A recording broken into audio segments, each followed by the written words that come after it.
Bem, a gente finalizou a aula falando nas fases que compõem o estudo do projeto geométrico de estradas. Tá? São 4 etapas: reconhecimento, exploração, projeto e locação. E aqui tem um pequeno detalhamento, uma pequena descrição de cada uma delas. Então, por exemplo, no reconhecimento, a gente faz um estudo geral de uma faixa de terreno entre 2 e 3 km de largura. Então, eu tenho a intenção de desenvolver o projeto rodoviário de um trecho. Eu tenho o ponto final e o inicial, né? Os 2 pontos extremos desse trecho. E aí é definida uma faixa de terra nessa largura aí, de 2 a 3 quilômetros, onde vão ser feitas as primeiras análises para se estudar as alternativas de traçado. É um levantamento expedito, superficial, muito voltado para levantamento indireto, ou seja, informações que já existam, mapas, cartas, voos aerofotogramétricos, alguma coisa que nos dê noção do que é que existe naquela região. A partir daí é feito um detalhamento com a exploração. Ao invés de trabalhar com essa faixa, eu vou afunilar para 100 a 200 metros de faixa transversal e a partir daí pode ser feito um levantamento mais detalhado, inclusive com equipamentos topográficos. Okay? Ou seja, no solo, ou ainda pode ser feito voo aerofotogramétrico, levantamento com vantes, né? Podem ser utilizadas as tecnologias mais modernas que são hoje bastante importantes e garantem que a gente consiga um levantamento rápido e preciso. Na sequência é desenvolvido o projeto. Né? O produto obtido com a exploração é a definição de 1 ou 2 ou até 3 estratégias de alternativa de traçado. E aí vai se escolher a mais econômica, a que tem uma viabilidade melhor, e a partir daí se define, se detalha o projeto da melhor alternativa. E com o projeto todo desenvolvido, participa a locação. O que nós vamos trabalhar, 90% aqui do nosso conteúdo é o projeto. Tá? A gente vai tratar algumas coisas de locação, por exemplo, locação de curva simples, locação de curva com transição, mas eminentemente aqui as nossas etapas, elas envolvem subetapas da etapa de projeto, da fase de projeto. E aí eu vou falar rapidinho aqui das etapas anteriores ao projeto, por exemplo, reconhecimento. No reconhecimento, a gente vai procurar fazer, como eu disse, um estudo abrangente de uma área de 2 a 3 quilômetros de faixa, e vão se levantar essas informações aqui: hidrologia, geologia, vegetação, as benfeitorias que existem, né, pra, inclusive se verificar a necessidade de desapropriação, ou até aproveitar alguma infraestrutura que já exista. Por exemplo, já existe uma ponte num trecho qualquer, próximo de um trecho. Faz sentido desenvolver um desvio, né, uma variante no traçado para que se use essa infraestrutura que já está implantada? Existem alguns trechos de rodovias coincidentes, onde normalmente eu tenho uma rodovia federal e uma estadual que são coincidentes, muito por conta de alguma benfeitoria que já existe no trecho, na região, e eu aproveitei essa infraestrutura.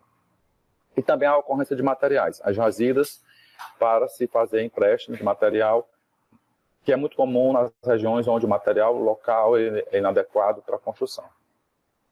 E aí a gente vai recorrer a mapas, fotografias, cartas, todo o levantamento indireto que já existia. Não é feito levantamento de alta precisão nessa etapa. Tá? Aqui é só um reconhecimento chamado de levantamento expedito, apenas para se conhecer de uma forma bem geral o que é que existe. No reconhecimento, a gente vai localizar, além do ponto inicial e final da estrada, a gente vai localizar também o que nós vamos chamar de pontos obrigados. Existem 2 tipos de pontos obrigados: pontos obrigados de condição e pontos obrigados de passagem. Os pontos obrigados de condição são aqueles determinados por fatores políticos, econômicos, sociais. Por exemplo, eu vou ligar um link, né, fazer uma ligação entre 2 pontos, Fortaleza e Cascavel. Vamos usar isso como exemplo. Digamos que não existisse lá a CE 040. E aí, na hora que eu começo a estudar as alternativas de traçado e estudar o que é que existe nessa região, entre esses 2 pontos, eu posso, por exemplo, perceber a existência de uma localidade, de um distrito, de algum município, que não é atendido pelo sistema de transporte, que tem deficiências diversas associadas à falta de acessibilidade, e, por decisão política, resolve-se passar por aquela região. Eu tenho outra região que é produtora agrícola, que tem escoamento de algum tipo de cultura. É interessante que a estrada se aproxime dessa área. Okay? Tem uma região desassistida socialmente de algum tipo de serviço.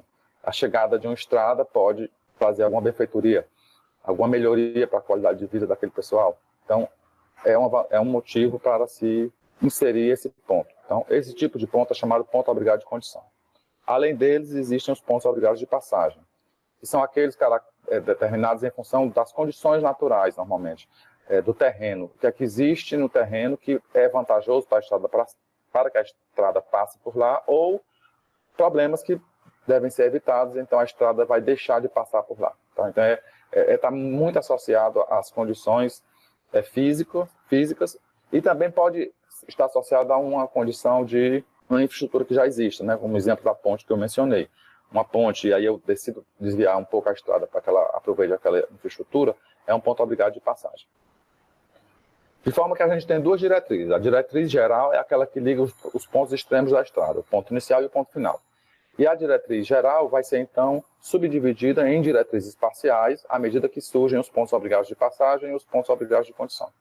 Então, a diretriz parcial são esses segmentos de reta que juntos vão formar o que nós chamamos de diretriz parcial, geral. Aqui um exemplo prático para a gente ilustrar. Eu estou saindo do ponto A e indo até o ponto B. O tracejado aqui é a diretriz geral, tá? Seria a reta, a menor distância entre dois pontos. Que a gente vai ver que não é a solução, que nunca vai ser a solução usada em estradas.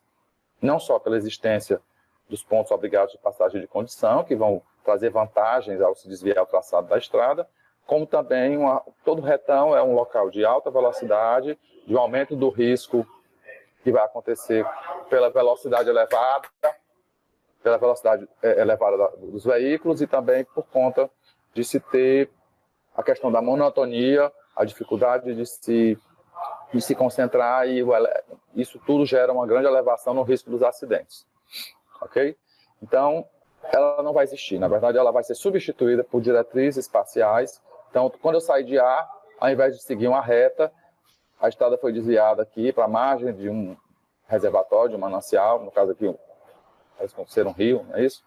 Para cruzar, por exemplo, perpendicularmente um afluente do rio, numa ponte que talvez já exista, ou, se ela não existe, numa região onde seja mais fácil a construção dessa infraestrutura, né, onde o terreno permita, onde não haja impedimentos ambientais, tá, para fazer essa travessia.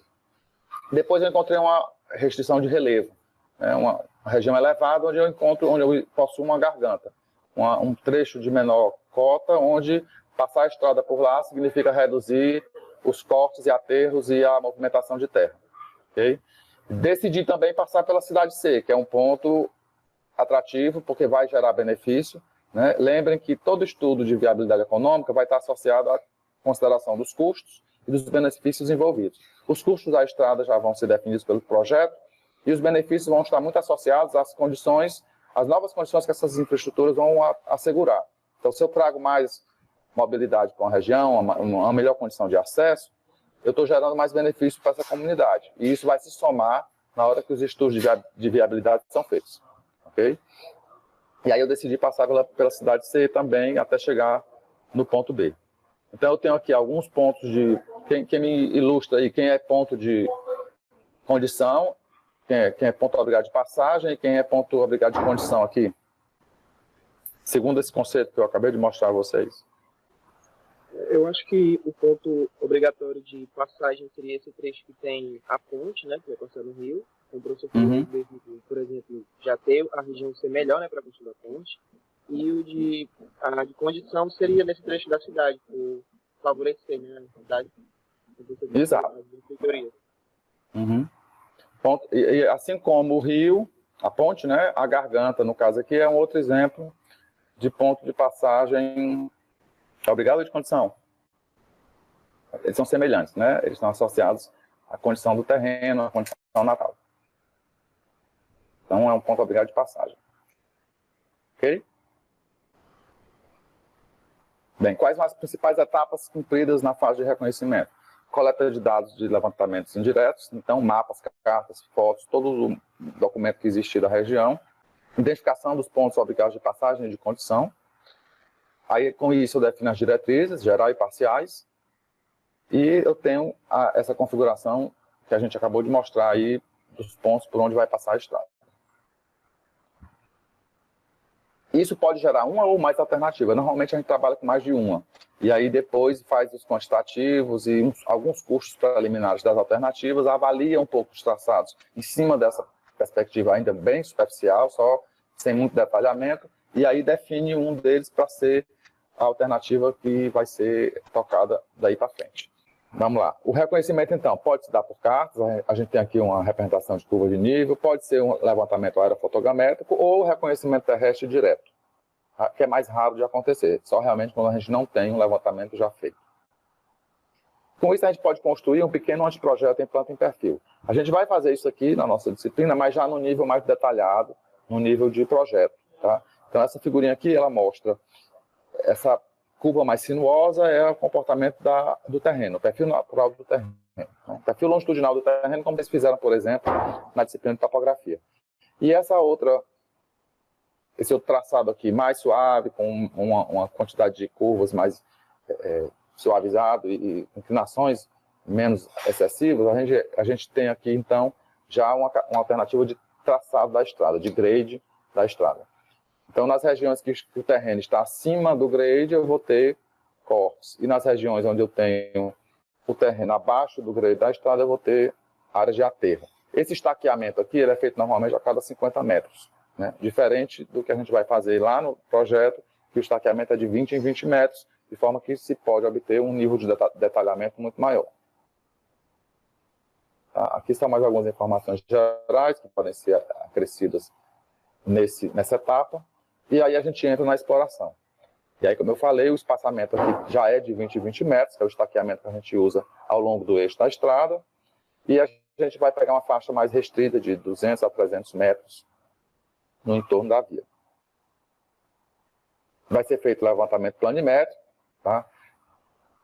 O levantamento planimétrico vai incluir a posição dos pontos de interseção. Né? Vocês lembrem que eu tenho os segmentos de reta que vão estar sendo definidos em função dos pontos obrigados de passagem de condição e para evitar grandes trechos em tangente.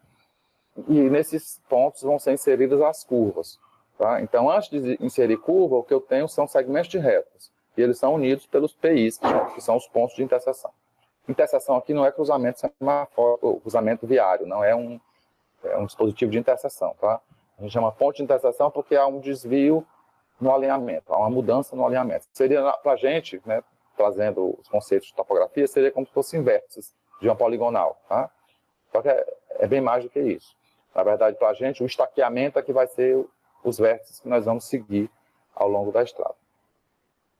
A gente vai calcular, então, as coordenadas desses pontos de interseção e a extensão das tangentes, determinar os azimutes e os ângulos de deflexão entre as tangentes. Alguém me recorda aqui o conceito de azimute? Seria a posição de uma coordenada em relação ao norte? De uma coordenada não, de um alinhamento. Mas é isso mesmo, né? É a referência que um determinado alinhamento tem como relação ao norte. Se a gente for colocar mais formalmente, seria o ângulo formado entre o norte e o alinhamento, caminhando sempre do norte para a direita. Tá? Então, pela definição, o azimute varia de 0 a 360 graus. E a gente vai usar aqui o azimute para definir a posição dos alinhamentos, a posição dos pontos de interseção. E a partir desse conhecimento dos azimutes e das distâncias entre os alinhamentos, a gente vai calcular as coordenadas parciais. De posse das coordenadas parciais, a gente vai, a partir da coordenada do primeiro ponto, calcular as coordenadas totais. Lembrando, coordenadas totais são coordenadas de pontos, são posições de um ponto. Enquanto que coordenadas parciais são projeções de alinhamentos. Então, a coordenada parcial é uma distância. Tá? Se eu digo, por exemplo, que eu tenho uma coordenada parcial igual a 50, no sentido norte, significa dizer que eu estou saindo de um ponto, por exemplo, ponto A, e chegando até o ponto B e caminhei 50 metros para norte. E quando eu digo que a coordenada total é 50, 100, por exemplo, eu estou dizendo que o ponto considerado está no eixo X com a coordenada 50 e no eixo Y com a coordenada 100. Ok? São conceitos diferentes. Bem, a partir daí, a partir do conhecimento dessa figurinha, ela ilustra mais ou menos esse processo. Ó. Eu tenho aqui o alinhamento AP1, PI1, né, ponto de interseção 1, que é uma tangente. Eu tenho aqui o ângulo azimute 1, que é o ângulo formado entre o norte e o alinhamento API1. Eu vou determinar a distância de A até PI1, depois de PI1 até PI2, e assim sucessivamente, até chegar no ponto B. E aí a gente vai medir os ângulos. Aqui a gente tem uma configuração de uma poligonal aberta, né? O ponto final não coincide com o ponto inicial. Então, em estrada, sempre as poligonais vão ser abertas. Abertas ou amarradas. Normalmente amarradas porque quando a poligonal é amarrada ou apoiada, eu conheço as coordenadas do primeiro ponto e do último ponto. E com isso eu consigo fazer a verificação dos erros cometidos. Tá? Então a poligonal aberta, ela é geometricamente aberta, mas ela é matematicamente fechada se eu conhecer as coordenadas extremas. A gente vai fazer então o estaqueamento a cada 20 metros. E os ângulos que nós vamos obter aqui não vão ser ângulos internos nem externos, vão ser ângulos de deflexão. Então, voltando aqui só para a figurinha para ilustrar isso, ó, eu tenho um alinhamento A, P e 1. Acho que vale a pena eu ligar aqui a mesa digitalizadora, que aí dá para eu riscar aqui para vocês relembrarem um pouquinho desse conceito. Então vamos lá, eu tenho aqui o alinhamento A, P e 1, a projeção dele está aqui. Que ângulo é esse, pessoal? Que ângulo é esse que eu mostrei aí? É o azimuth do primeiro menos do segundo, não. Isso, que a gente vai chamar aqui, no levantamento, esse ângulo aqui é chamado de deflexão, não é isso? Deflexão é o prolongamento do ângulo do alinhamento de Ré em comparação ao alinhamento de Vant. Então, essa daqui é uma deflexão à esquerda. Por quê? Porque eu estou saindo do alinhamento e dobrando, é como se eu estivesse fazendo uma conversão à esquerda, né? Então, essa é uma deflexão à esquerda. E a característica que eu tenho, se eu for relacionar os dois azimuths, o azimuth de A, P e 1 e o azimuth de P e 1, P e 2, é a seguinte: a diferença entre os azimuths, que foi o que o colega acabou de falar, o azimuth 1 menos o azimuth 2 dá exatamente a deflexão. Então a gente vai, na verdade, medir as deflexões e a partir do primeiro azimuth calcular todos os outros valores de azimuth. Por quê? Porque nesse caso aqui o azimuth, segundo aí que a gente calculou, vai ser igual ao azimuth primeiro, que eu estou somando ou subtraindo da deflexão. Como a deflexão é à esquerda, eu vou subtrair, tá? Então vai ser sempre menos a deflexão se ela for à esquerda, ou mais se ela for à direita, né? Se eu tivesse dobrado aqui à direita, o azimuth tinha aumentado. E a diferença entre os dois seria esse valor de deflexão. Ok? Vou fazer aqui para esse próximo alinhamento. É só prolongar o alinhamento para cá. E eu tenho aqui uma deflexão, dessa vez é uma deflexão à direita. Nesse caso, o azimuth 3 é igual ao azimuth 2 mais a deflexão à direita. Aqui é um exemplo, tá? Depois vocês podem ver aqui, aquela equaçãozinha lá está aqui definida. E aqui um exemplo aqui com valores numéricos. Bem, a partir das distâncias conhecidas e dos azimuths, a gente vai transformar as coordenadas parciais em coordenadas totais. Tá? Vocês morreram de ver isso aqui na topografia. Eu vou dizer que a coordenada parcial leste vai ser LAB, que é a distância de A para B, vezes o seno do azimuth. E aqui eu vou ter a componente, aqui é X, né? X de AB. E aqui eu vou ter um Y de AB, que vai ser igual ao LAB, vezes o cosseno do azimuth. Ok? E aí, conhecendo as coordenadas totais do ponto A e as coordenadas parciais, XAB e YAB, eu calculo as coordenadas totais do ponto B, que são XB e YB. E, sucessivamente, eu calculo assim todas as coordenadas totais até o ponto final da estrada. Bem, esse anteprojeto ele vai nos fornecer uma série de informações já, como as rampas máximas, as distâncias de visibilidade, os raios mínimos, as tangentes mínimas, conceitos de coisas que a gente vai ver daqui para frente. Tá? Superelevação, superlargura, são parâmetros que vocês vão aprender a dimensionar ao longo das nossas aulas. Não vale a pena a gente antecipar isso. Além da parte planimétrica, vai existir também a representação altimétrica. Né? Então vai ser feito um desenho em perfil do terreno, a partir do levantamento altimétrico. Tem um errozinho aqui, depois eu corrijo, tá? Na versão que vocês estão, faltou um T aqui. A escolha dos pontos de interseção. Ponto de interseção existe no plano horizontal, a gente acabou de mostrar ali, que é formado entre as tangentes, e existe também no plano vertical, na seção transversal, na seção longitudinal, no perfil longitudinal, entre as rampas. Tá? Então eu tenho, por exemplo, uma rampa ascendente com 4% de inclinação. Aí depois eu tenho uma outra rampa com menos 3, tá? Porque se convenciona positivo, essa rampa é ascendente. Eu estou seguindo nesse caminhamento aqui.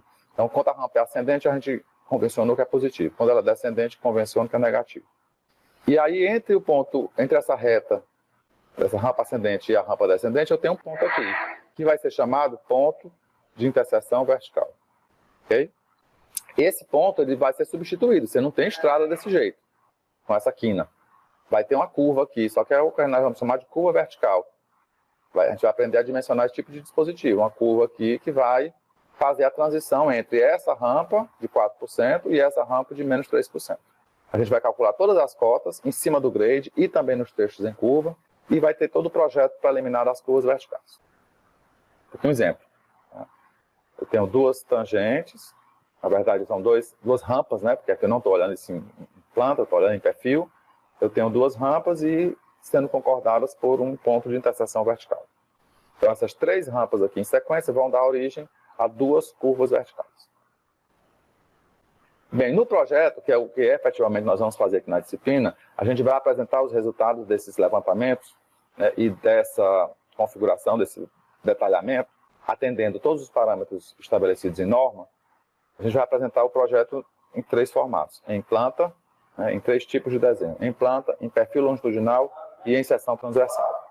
Tá? E junto dos desenhos vão existir alguns documentos que vão compor a memória de cálculo, a justificativa de soluções e processos adequados, ou seja, vai se explicar por que é que eu estou fazendo daquele jeito, qual foi a solução técnica utilizada, proposta.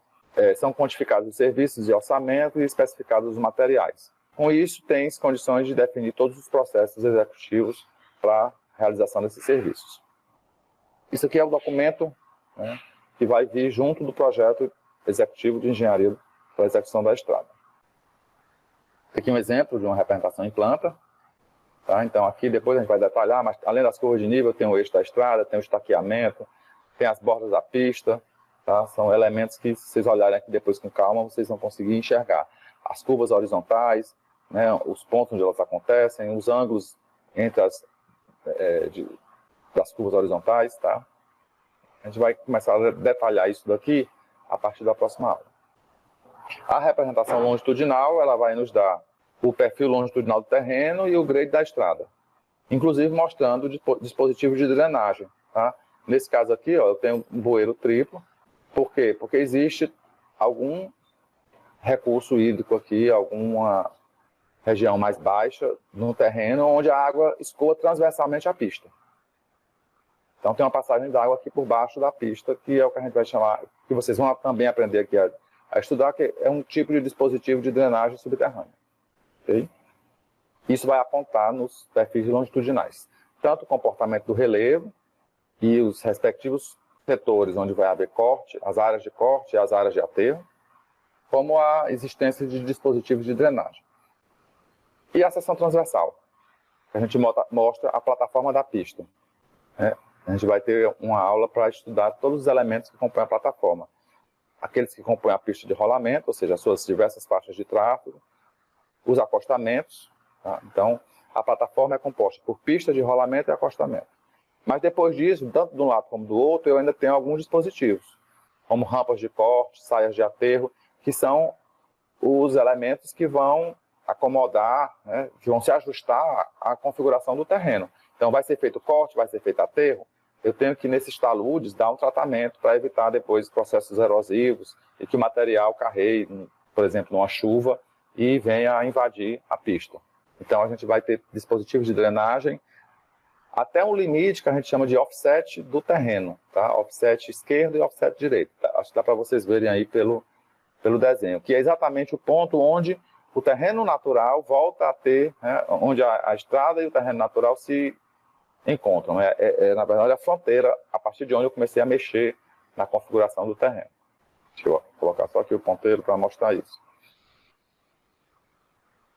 Então, ó, o que eu estou dizendo é isso aqui.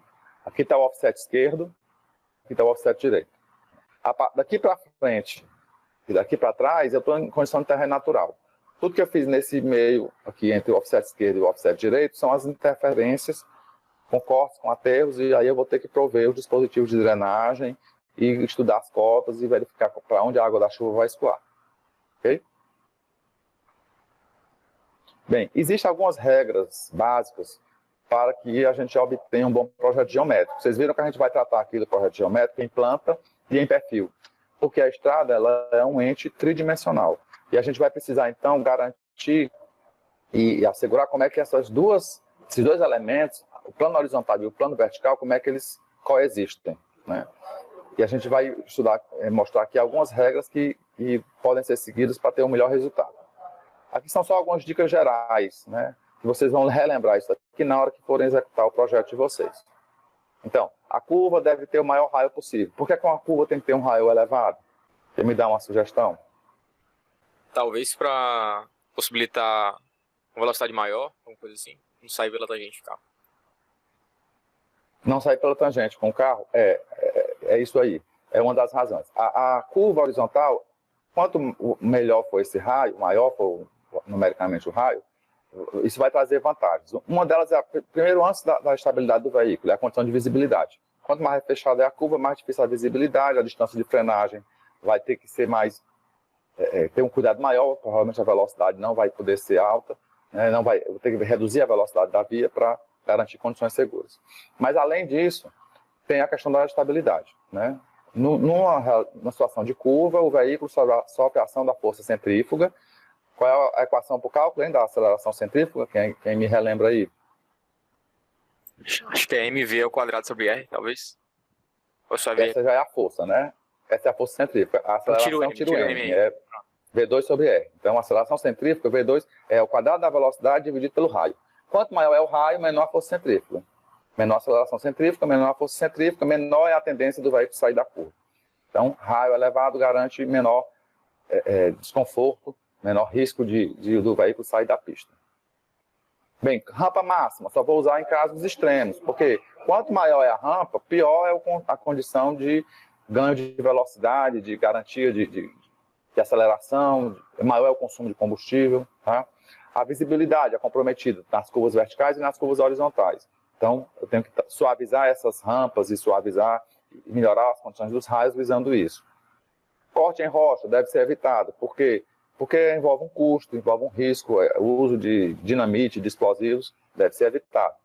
Deve compensar cortes com aterros, para evitar um aumento no momento de transportes, né? Aumento de quantidade de empréstimos e quantidade de bota fora de material. O que eu puder consolidar trabalhando dentro da região é vantajoso, tá? Bem, a distância de transporte é uma variável que consiste na multiplicação entre o volume de material e a distância percorrida, né? A gente chama isso aí de momento de transporte. Então, a distância de transporte é essa variável que vai ser multiplicada aos volumes movimentados. Então, quanto menor for a distância de transporte, menor é o momento de transporte, que significa menos custo para a execução da obra. Menos custo e menos tempo. Tá? Tem algumas informações gerais aqui que eu vou deixar, que eu coloquei mais para vocês depois darem uma lida. Tá? São valores numéricos que devem ser considerados. Tá? Se vocês depois tiverem alguma dúvida, a gente pode abrir uma sessão na sala. Os monitores vão poder ajudar vocês também detalhando aqui esses aspectos, porque isso aqui são coisas que vão transcorrer mais na frente, quando a gente for fazer, por exemplo, a seção transversal, a seção longitudinal. Aí vocês vão relembrar algum desses conceitos que estão aqui. Tá? Não adianta muito eu antecipar isso agora, porque é algo que vai ser detalhado mais à frente. Bem, no projeto existem ainda algumas recomendações. A gente deve evitar a declividade nula. Isso vale para qualquer obra de engenharia que esteja descoberta, que não exista cobertura. Tá? Por quê? Declividade zero, nula, significa que na hora da chuva a água vai acumular. No caso de uma estrada, isso gera aquaplanagem, dificuldade de frenagem e dificuldade de manter a direção do veículo, tá? O controle direcional do veículo. Então, nunca a gente vai trabalhar com declividade nula. Nem num pátio de aeronaves, nem numa pista, nem num estacionamento. A gente sempre vai ter alguma declividade para garantir o escoamento da água superficial. Normalmente, esse valor é, no mínimo, de 1% nos cortes ou 0,5% no aterro. Tá? Por que é que no aterro a gente vai... No corte a gente é mais rigoroso ainda? Porque se eu estou falando que é num corte, é porque é uma região do terreno que vai estar mais baixa do que a condição natural. Né? No projeto eu fiz o corte, então tirei material dali. Então, no entorno, provavelmente no entorno daquela área de corte, o terreno está mais elevado. E aí eu boto 1%, por quê? Porque ainda vai ter a água que vem do terreno para aquela minha área de projeto. Tá? Então, é 1% nos trechos em corte. E nos trechos em aterro, já que eu estou ficando mais alto, que é a condição do terreno natural, pode trabalhar com 1000%. As curvas verticais devem ser suaves e bem concordadas com as tangentes, evitar quebras de grade. Tá? Nas rampas ascendentes longas, é preferível colocar rampas maiores no início e diminuí-las no topo. Por quê? Porque a gente toma proveito da força, da energia potencial do veículo, né? Ele está vindo com a velocidade alta, provavelmente num trecho em reta, que ele teve no motor dele condição de ganhar aceleração, ou ele vem de um trecho descendente, então ele está se beneficiando aí de uma rampa descendente, com energia cinética, então ele está ali numa condição boa para subir logo o grade, mais íngreme, tá? Para só depois eu diminuir. Então ele normalmente faz esse tipo de recurso.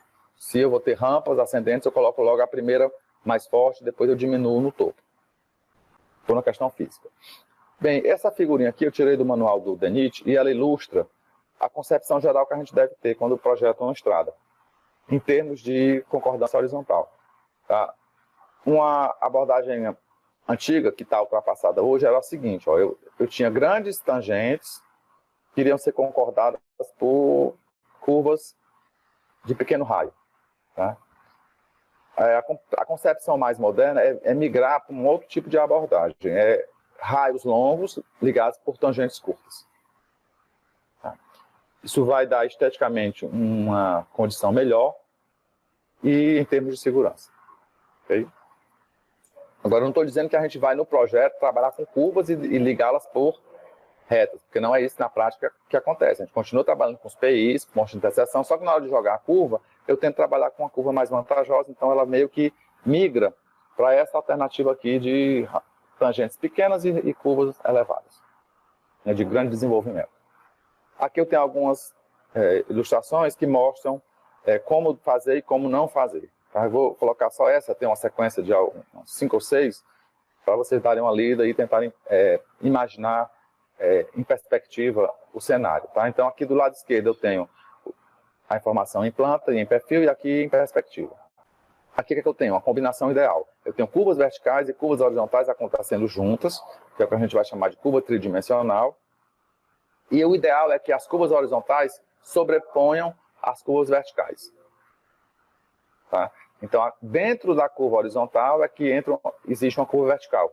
Eu estou dentro da curva horizontal e dentro dela inicio uma curva vertical e termino uma curva vertical. E nunca o contrário. Porque a curva vertical, ela compromete muitas condições de visibilidade. Então, se eu estou dentro de uma curva vertical, subindo, por exemplo, e dentro dela existe uma curva horizontal, eu não vou enxergar a curva à minha frente. Que é o que está mostrado aqui na última figura. Ó. Eu estou numa curva vertical e no meio dela há uma perda no alinhamento, uma alteração no alinhamento. Eu nem consigo enxergar a frente, né? É isso que a gente chama dobra ótica, né? Eu não consigo ver o que acontece na minha frente. Na primeira você não tem esse problema. Ok? Tem outros exemplos aqui que eu vou deixar para vocês darem uma olhada no comportamento, e tem uma descriçãozinha embaixo que facilita aí a compreensão.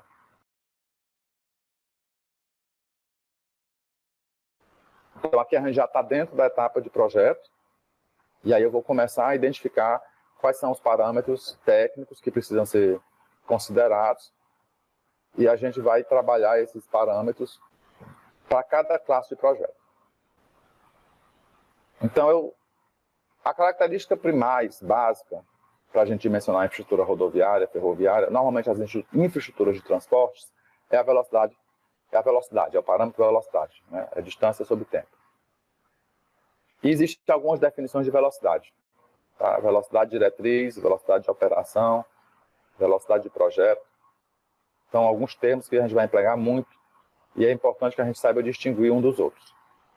A gente vai falar um pouquinho hoje dos veículos de projeto, que são os veículos usados para dimensionamento da infraestrutura, e das distâncias de visibilidade, que são duas principais: a distância de visibilidade de parada e a distância de visibilidade de ultrapassagem.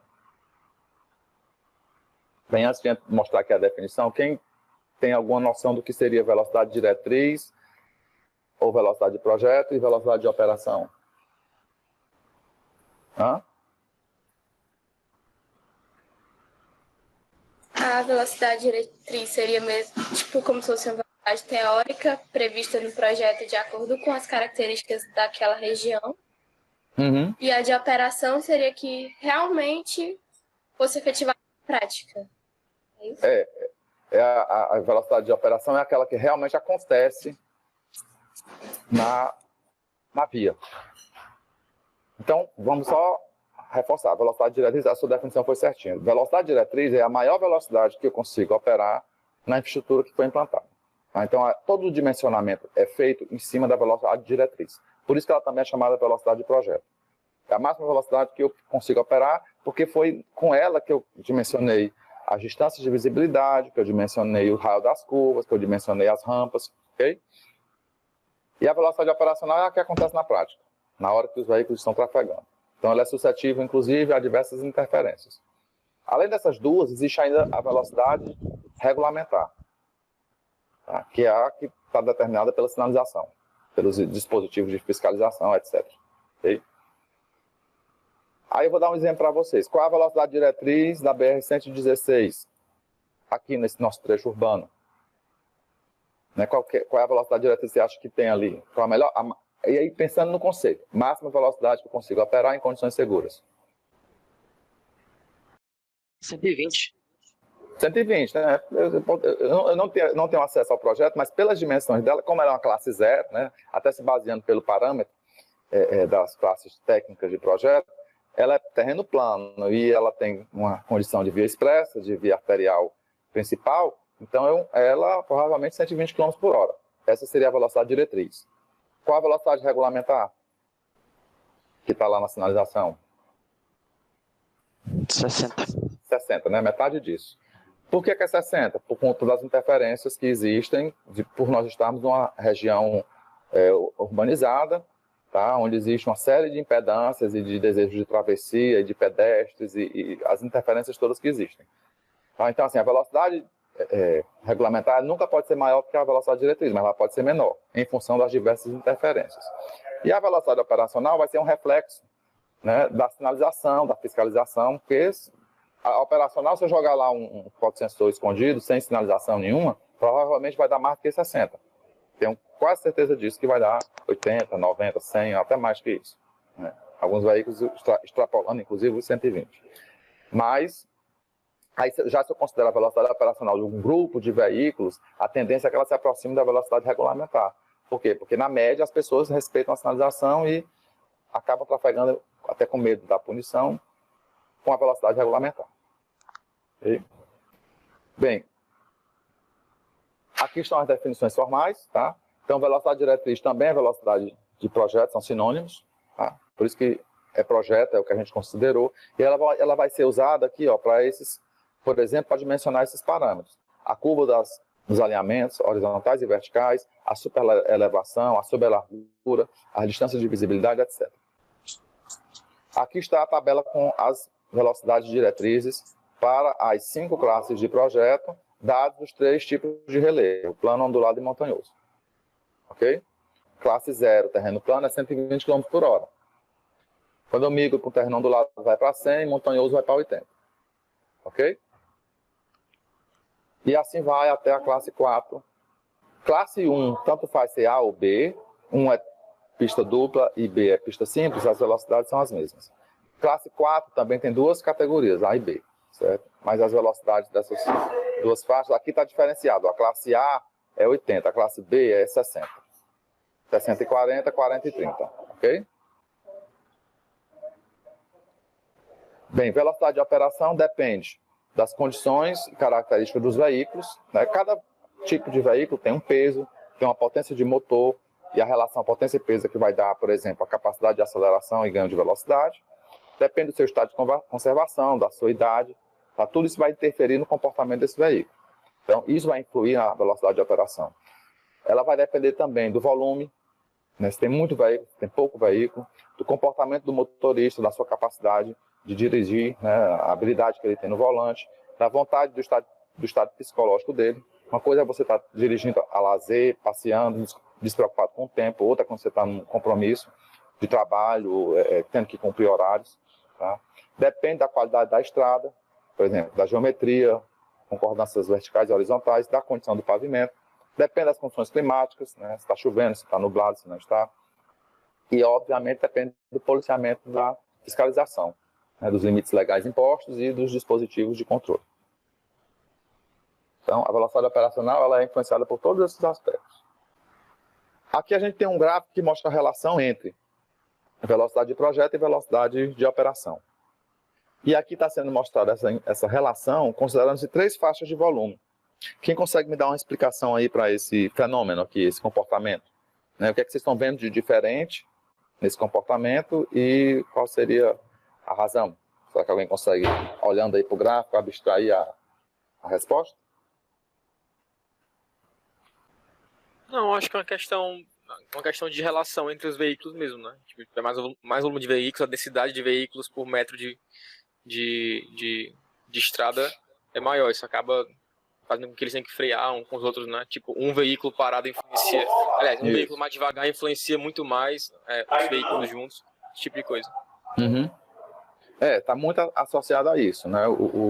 Como está mais adensado, a tendência, quanto maior a quantidade de veículos, né? Porque eu tenho 3 volumes aqui de tráfego, né? Baixo volume, médio volume e alto volume. A tendência é que, à medida que o volume aumenta, as velocidades vão ser menores, tá?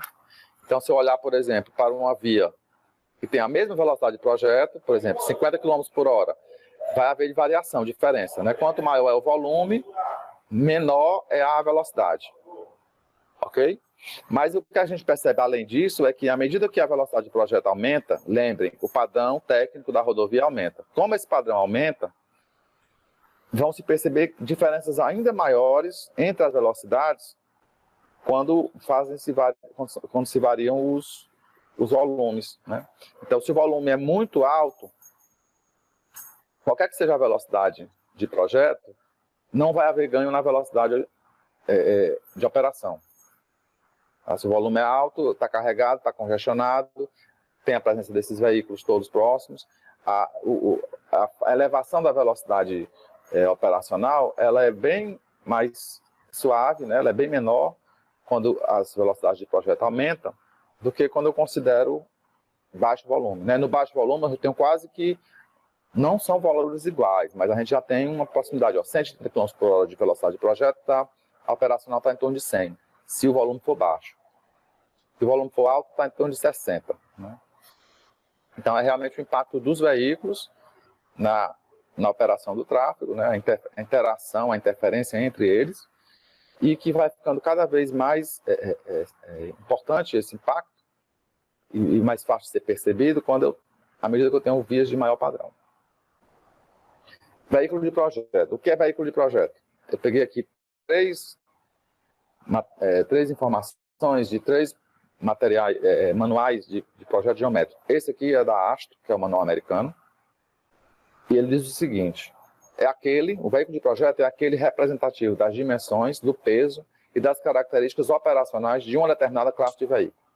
Então, o veículo de projeto ele vai ser escolhido para que a infraestrutura seja dimensionada a partir das características dele. Então, que vai ser o veículo de projeto representativo para o dimensionamento das diversas características da infraestrutura, que nós vamos ver várias delas. O manual canadense da ATAC, Associação do Transporte Canadense, ele diz o seguinte: a escolha desse veículo é baseada em função das características da frota e não das dimensões do maior veículo, e nem de valores médios de dimensões legais máximas. Tá? Então, eu não olho para a dimensão legal máxima, eu não olho para o maior veículo, por mais crítico, não. Na verdade, eu vou buscar dentro de cada classe de veículo, por exemplo, os automóveis, os ônibus com 2 eixos, os ônibus com 3 eixos, os caminhões unitários de 2 e 3 eixos, os veículos articulados, os semi-reboques, os reboques. Eu vou escolher veículos tipo, veículos de projeto para cada uma dessas classes.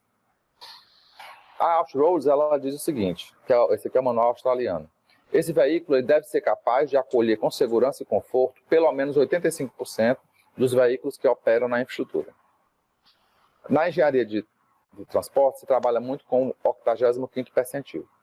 Tá? Então, se eu fizesse, por exemplo, um gráfico de ogiva, corresponderia, né, um gráfico de barra acumulado, né, corresponderia a, se eu coloco todos os veículos com suas características, eu vou escolher um que 85% dos demais estão numa condição operacional melhor do que ele.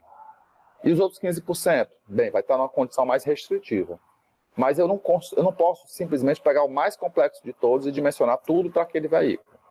Porque o veículo mais complexo, ele vai ter que ter um motorista normalmente profissional, que vai ter um controle, né, um tacógrafo, um controle, uma fiscalização da velocidade que ele opera. Então vão existir mecanismos que vão meio que segurar mais aquele operador de um veículo mais complexo. E ele tem que estar ciente de que ele está operando numa via que tem uma condição técnica abaixo das restrições que ele possui. Tá? Então ele vai ter que trabalhar com mais cuidado, com mais controle. Mas isso acontece em favor da segurança, desculpe, em função da viabilidade econômica. Você imagine se eu dimensionasse toda a infraestrutura para 1 ou por 2, 3 ou 4% dos veículos que trafegam lá com uma frequência muito menor, quer dizer, o custo que isso ia envolver. Tá?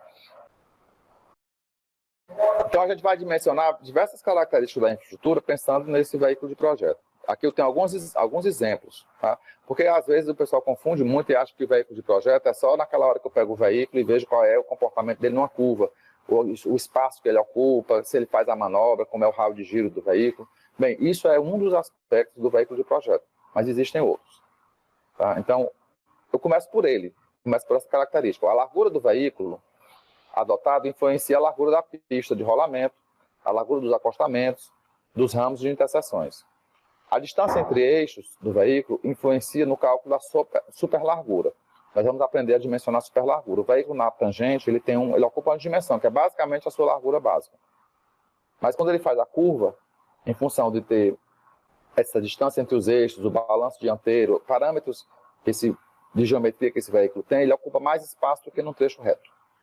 Daí eu preciso ter o que a gente chama de superlargura ou sobrelargura, uma largura adicional nas curvas. A gente vai aprender aqui a dimensionar esse elemento. Tá? O comprimento total do veículo influencia na largura dos canteiros, nas faixas de espera, nas faixas de retorno, tá? na distância de visibilidade nas interseções. A relação peso bruto, potência, a potência do motor em relação ao peso bruto que o veículo possui. Isso interfere em quê? Na capacidade dele vencer uma rampa. Por quê? Porque influencia na capacidade de aceleração e de ganho de velocidade. O peso bruto influencia no dimensionamento do pavimento. Tá? A configuração dos eixos, do peso por eixo, vai influenciar na camada de pavimento, na resistência que eu tenho que garantir ao pavimento. Então é uma coisa que vocês vão ver lá na disciplina de superestrutura de estradas. A altura do veículo vai influenciar em quê? No gabarito vertical, ou seja, na altura que eu posso ter as pontes, os viadutos, os pórticos de sinalização, o cabeamento aéreo. Tá? Então, o veículo de projeto ele assume diversas características que a via tem que estar adequada à condição dele. Nós temos 5 veículos de projetos básicos no manual do DENIT. Esse aqui não é o manual de vias rurais. Esse aqui é o manual de interseções do DENIT, que é o manual de 2005. Então, ele é um manual mais recente, ele acrescentou um veículo a mais do que o que tinha no manual de projeto geométrico de rodovias rurais, que é de 99. O primeiro veículo é o veículo de passeio, né? O veículo mais simples que a gente tem. E aqui vocês têm, desculpa, o veículo de passeio, o comprimento dele 5,80 m, a largura 2,10 m, né? Variando de 1,80 a 2,10 m. Esse 2,10 aqui é retrovisor a retrovisor, tá? A gente tem um balanço dianteiro de 90 centímetros, que é a distância entre o para-choque dianteiro e o eixo dianteiro, um entre-eixo de 3,40 e um balanço traseiro de 1,50 m, a distância entre o eixo traseiro e o para-choque traseiro. Depois dele, o segundo veículo é um veículo CO, caminhão ou ônibus com 2 eixos, um eixo dianteiro e um eixo traseiro. O eixo traseiro dos caminhões normalmente tem rodagem dupla, tá? Mas é um eixo só. Então está aqui a distância total, comprimento total 9,10, a largura dele e de todos os outros daqui para frente é tudo 2,60, que é a largura de veículos comerciais. Quando eu falo veículo comercial, estou me referindo a ônibus e caminhões, tá? Balanço dianteiro de 1,20 entre eixo de 6,10, balanço traseiro de 1,80. Esse aqui é o desenho do veículo de projeto O, que é ônibus ou caminhão com 3 eixos, mas a figura está errada. eu fiz de propósito, eu trouxe o que está lá no manual e está errado no manual. Por quê? Porque aqui não era para ter só um eixo, era para ter 2 eixos, que a gente vai chamar de eixo tandem duplo. Tá? Ele representou como sendo um eixo só, mas na verdade aqui tem um conjunto de 2 eixos. O balanço dianteiro dele é 2,10, entre eixos 7,60, balanço traseiro 2,50. E comprimento total 12,20. Lá era para estar como aqui, ó, tá? 2 eixos atrás. Aqui eu tenho um veículo do tipo semi-reboque, que é um veículo articulado, onde eu tenho cavalo mecânico e uma unidade acoplada semi-reboque.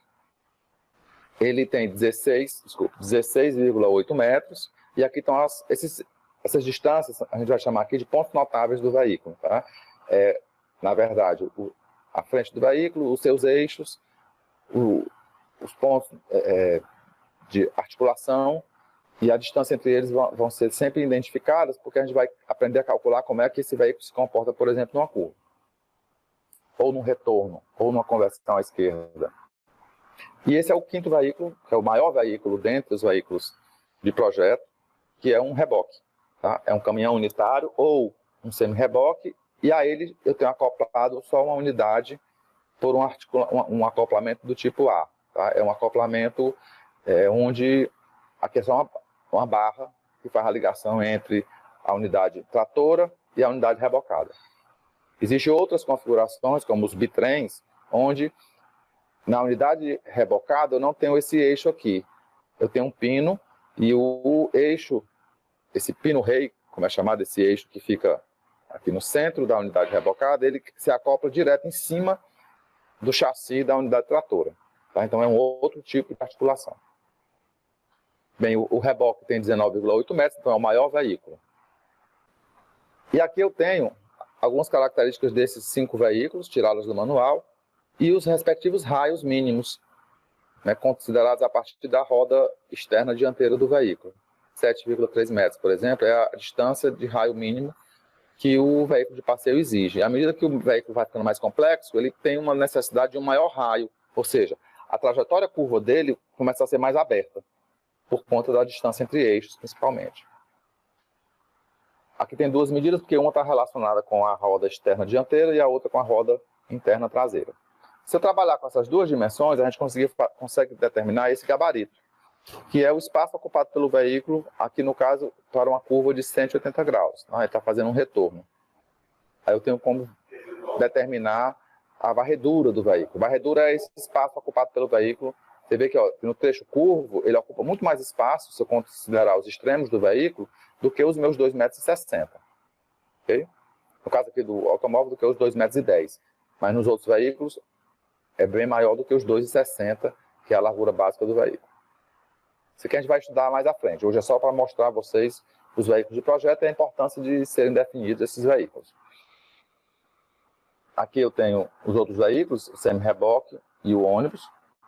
E, por último, o reboque, que é o veículo que entrou no manual novo de interseções. Novo não, né? De 2005, é porque o de rodovias é tão antigo, de 99, que a gente chama de 2005 como sendo recente, mas já tem 15 anos, e alguns desses manuais do DANIT realmente estão precisando de uma atualização. Aqui ele mostra um pouquinho diferente a figura, porque ele mostra não só a conversão a 180 graus, mas as curvas também em outros ângulos e as respectivas varreduras. Ok? Bem, distância de visibilidade. Vamos tentar começar isso aqui hoje, pelo menos com a distância de visibilidade de parada, e na próxima aula a gente vê a distância de visibilidade de ultrapassagem, e aí a gente coloca o conteúdo em dia com o que está na programação. Bem, por que a gente precisa trabalhar isso? Porque a estrada deve ter a capacidade de proporcionar condições seguras para o usuário, de forma que ele enxergue à sua frente situações onde ele precisa parar o veículo. Ou parar o veículo, ou ultrapassar um outro veículo, ou se desviar, por exemplo, de um obstáculo. Isso para garantir condições seguras e de conforto. Para isso, a gente vai estudar o que nós vamos chamar aqui de distância de visibilidade. As distâncias de visibilidade vão ser importantes, portanto, para parar o veículo, né, mediante situações de risco, e também para desviar ou ultrapassar outros veículos. Para isso, a gente vai estar considerando a situação mais crítica, que é pista molhada. Tá? Então, sempre os ensaios são feitos considerando que o pavimento está molhado. Mas a gente considera que o veículo está frenando com boas condições, em condições normais, né? Não é um veículo com problema de freio. Bem, a gente vai considerar aqui duas distâncias de visibilidade na aula de hoje, né? A gente hoje vai ver parada e no comecinho da próxima aula, ultrapassagem. Então, para a distância de visibilidade de parada, a gente precisa estudar um pouquinho o processo de frenagem. Tá? Então, eu tenho aqui 3 exemplos. No exemplo A, no item A, o veículo freando no plano horizontal. Então, eu tenho a massa de aceleração, como a força resultante, tá? E 2 forças de resistência ao movimento. A frenagem no pneu dianteiro, no eixo dianteiro, e a frenagem no eixo traseiro. A força-peso se anulando completamente com a força normal. Num trecho descendente, o que é que vai acontecer? A força-peso vai ser decomposta em 2 componentes, Z seno de alfa e Z cosseno de alfa. G cosseno de alfa vai se anular com a normal, mas o G seno de alfa vai ser a favor do movimento, se somando a massa vezes a aceleração. Então, numa situação descendente, eu vou exigir do veículo uma maior distância de frenagem. Em compensação, num trecho ascendente, como a componente G seno de alfa está contrária ao movimento, a gente tem aqui uma frenagem de menor extensão. Eu consigo frear mais facilmente o veículo. E essas diferenças vão ser importantes. Então, quando a gente dimensiona de distância de frenagem, eu tenho que saber se o veículo está no trecho plano, né, no grade 0, ou se ele está em trecho descendente ou ascendente, porque isso vai interferir no valor dessa distância. Bem, de forma que a equação de equilíbrio está aqui ela, que é massa vezes aceleração, menos as forças de atrito. Isso aqui no plano, né? Eu não coloquei aqui a peso vezes seno de alfa, porque eu estou considerando a situação de plano horizontal. Tá? Aqui é a força de atrito no eixo dianteiro e aqui é a força de atrito no eixo traseiro. Força de frenagem. Bem, eu sei que a força de atrito na interface pneu-pavimento pode ser dada pelo peso multiplicado pelo coeficiente de atrito. Ok? Bem, eu posso transformar esse peso aqui em massa vezes a gravidade, tá?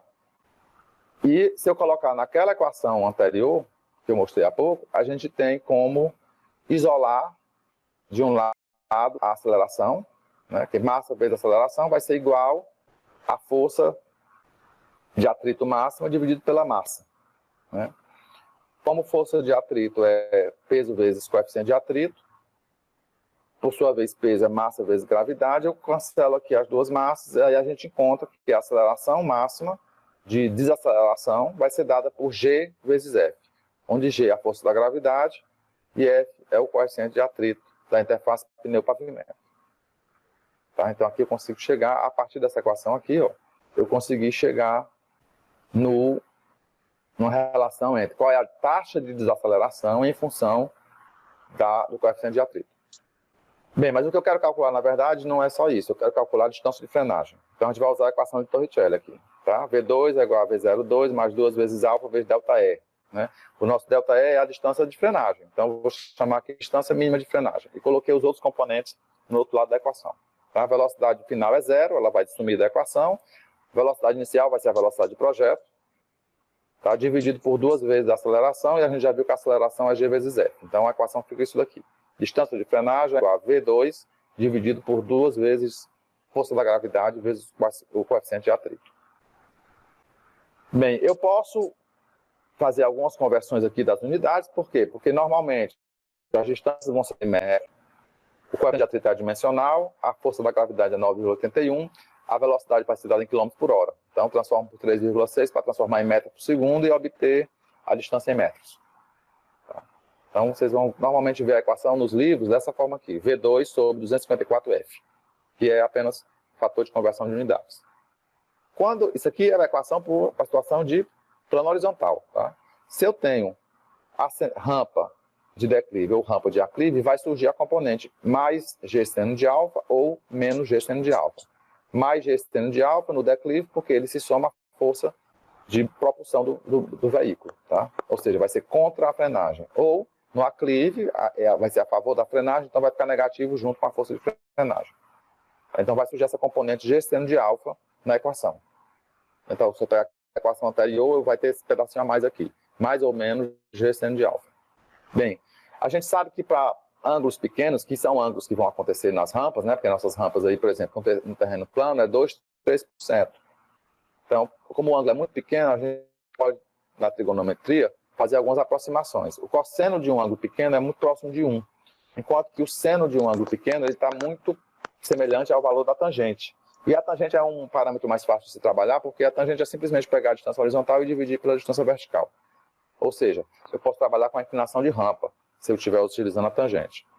Então, aqui na equação, né, agora vai ser G vezes F vezes cosseno de alfa, né, porque a força peso é normal, né, ao peso, que vai se multiplicar pelo coeficiente de atrito, agora não vai mais ser G, vai ser G cosseno de alfa. Mas, como o cosseno de um ângulo pequeno é próximo de 1, cosseno de alfa sai daqui e dá lugar a 1. E o seno de alfa vai ser a tangente de alfa, ou seja, a inclinação da rampa. E aí, então, a equação fica com esse formato. A é igual a G, F mais ou menos 0,01m, se eu colocar aqui o m em porcentagem. Tá? Então, se for 3% de rampa, eu boto um 3 aqui, então vai ser F mais 0,03. E aí, jogando na equação completa, com os fatores de conversão de unidades, fica distância de frenagem é igual a velocidade de projeto ao quadrado, dividido por 254F, mais ou menos, né, mais se for trecho ascendente e menos se for trecho descendente, 0,01m. E m é a inclinação da rampa em porcentagem. Bem, o manual brasileiro ele é de 99, então ele está inspirado da ASTO de 94, que era chamado de Green Book. Né? Lá no Green Book, como é que a ASTO fez para modelar esse fenômeno e gerar essa tabela? Eles, a partir de uma pista experimental de frenagem, né? Então era uma pista onde os veículos, diversos veículos de diversas configurações, com pavimento molhado, iniciavam com uma velocidade, marcavam a hora que ele estava a 30 km por hora, 35 km por hora, por exemplo, e marcaram a distância que ele demorou até frear, até parar o veículo. Tá? Então, com essa distância, com a velocidade inicial, eles foram conseguindo determinar experimentalmente qual era o coeficiente de atrito efetivo que estava acontecendo no campo. Ok? Então, esses valores de F foram obtidos experimentalmente, determinando-se na pista experimental a distância e controlando essas velocidades. E as taxas são essas aqui. Tá? Então, para 35 km por hora, o coeficiente de atrito é 0,40. Para 40, 0,38. O coeficiente de atrito ele diminui à medida que a velocidade aumenta. Faz sentido fisicamente isso, por quê? Porque quanto maior a velocidade do veículo, menor é a interação entre a roda e o pavimento. A roda está girando mais rápido e está cada vez um contato menor, né, de cada partícula ali do pneu com as partículas da superfície. Bem, isso aqui valeu para o manual da ASTO até 2002. Tá? No último manual de 2004. Os dois últimos manuais, ele deixou de trabalhar com essa tabela. A equação mudou um pouquinho. Eles passaram, para a gente não, né? Para o manual do DNR, como se trabalha com as normas brasileiras, a gente vai continuar fazendo uso disso daqui.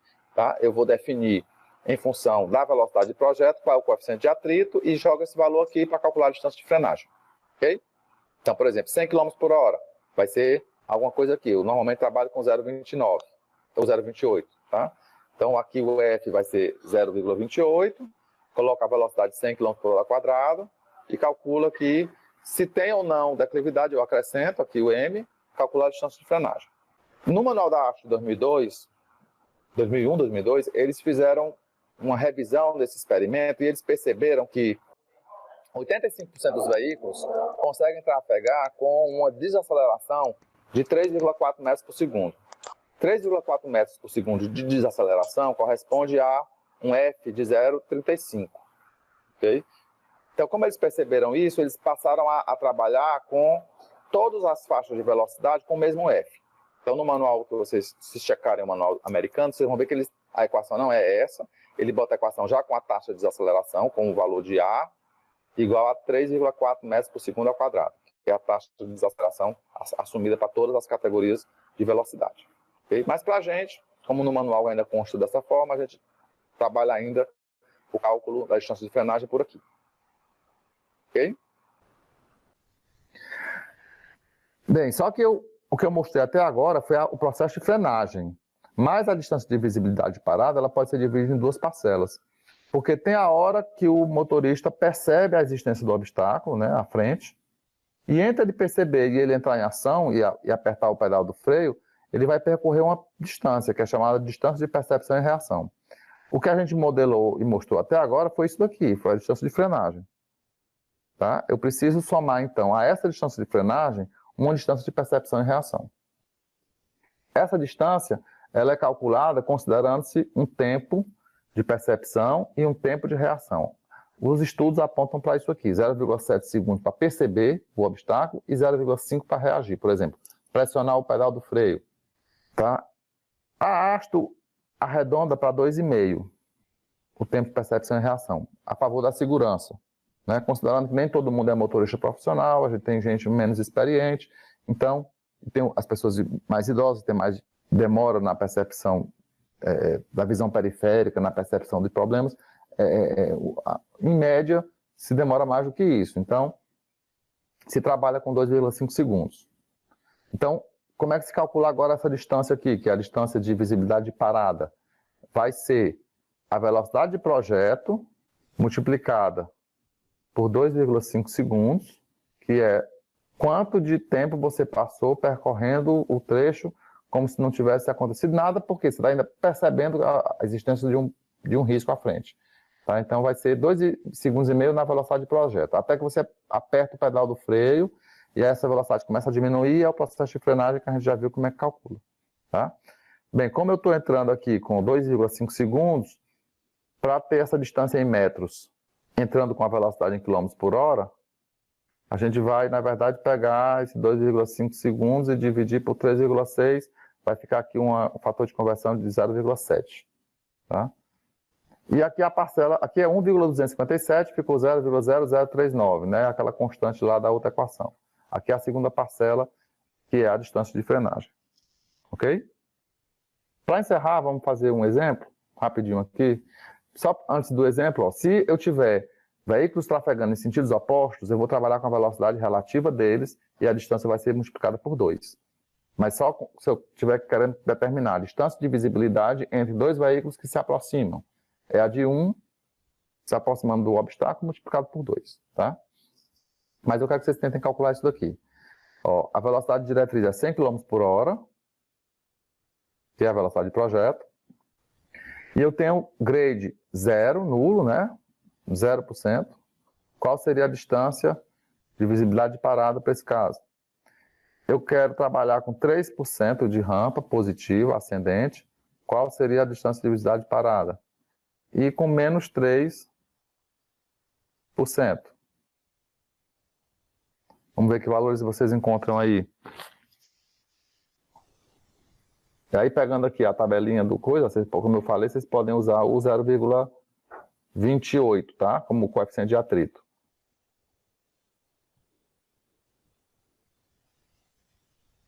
Tá? Então, nesse caso aqui, F é igual a 0,28. Tá? Aqui eu vou pegar 0,7, né, vezes 100, que vai ser a mesma coisa para as três equações.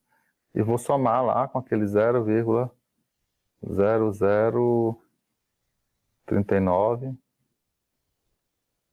Aí eu boto aqui a velocidade de projeto ao quadrado, dividido por 0,28, não é isso? São só dois zeros mesmo. Isso, 0,0039. V ao quadrado sobre 0,28. Quanto é que dá isso aqui, pessoal?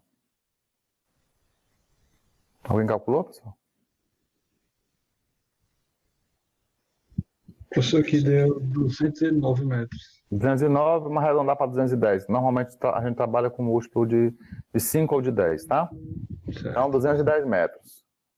Na segunda situação, que é rampa ascendente, o que vai acontecer de diferente na equação é que eu vou somar aqui no denominador, né? Porque como a rampa é ascendente, vai ser mais fácil frear, né?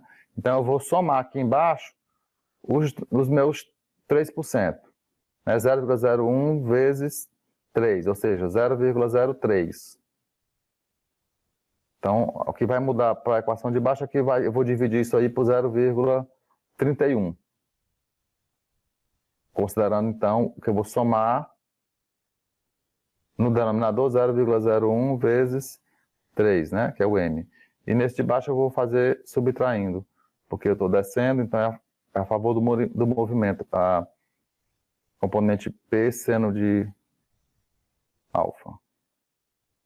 Né? Isso aqui vai se somar aqui, né? No 0,28, e esse outro aqui vai diminuir no denominador da equação, tá? Aí já vai dar uma diferença. Os valores que vocês encontram aí.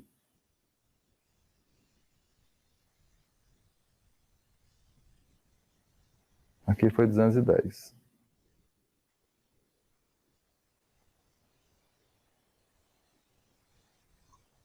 E daqui na subida deu 195 metros. 195. E na descida, 226. 226. Bem, a diferença parece pequena, mas a gente tem que pensar no seguinte. Eu tinha que ter parado, eu estava a 210 metros de distância do obstáculo, quando eu consegui enxergá-lo, né? Daqui para cá tem 210 metros. E eu fui parar, quanto depois? 16 metros à frente, né? Isso pode significar a minha vida, dependendo de que obstáculo é esse. Ok?